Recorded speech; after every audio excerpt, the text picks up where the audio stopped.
ఫలించిందని నేను అనుకుంటా, పెద్ద మగోడు కదా సాధించాడని కూడా అనుకుంటా. Okay. How do you plan to take forward your party, because you have just recently launched a party, and we see that the BJP and the Congress here are turning out to be one of the biggest opposition. So do you see your party turning out to be a big opposition for the Chief Minister and for the TRS party? And my next question is on the water issue which is going on. You had earlier stated that center is not doing anything and they should resolve this issue which is going on since so many years. So what's your stand on that? I do not think that BJP or the Congress is playing their part in this state of Telangana. The BJP leader says he has evidence against the Chief Minister but doesn't do anything about it. If indeed he has a deal, and if indeed he has no nexus with the Chief Minister, why doesn't he put them out? What is his problem? Definitely they are working hand in glove.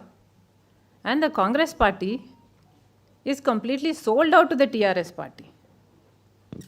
Practically there is no opposition here.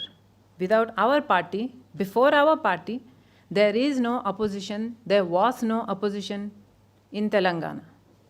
KCR was a dictator and there was no one to question him.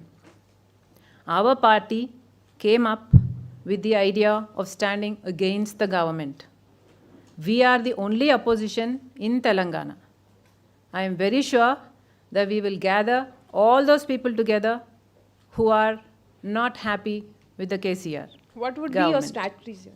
What would be your strategy for coming forward then? Our strategy will be to fight for the problems of the people. Our strategy is to tell them that we are for them. Our strategy is to stand by them, and given a chance, we are going to work for their good.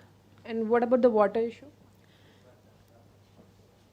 KCR has been the Chief Minister since 7 years and has done nothing to resolve the issues of water. At any given point of time, like he says he is friends with the Chief Minister of Andhra, they could have sat down, they could have resolved their issues any time they wanted. What is the need of him to raise this water issue right now? Why do you think he is doing it? It's political. It's clearly political. I'm sure there are water boards. I'm sure they will do their job. I'm sure that we will come to a solution. As for us, if a solution is not arrived, if Telangana stands hurt, then we are going to stand up for the people and fight for the rights of the people of Telangana. Exactly, that is our stand. We will stand for the people, for the rights of the people of Telangana.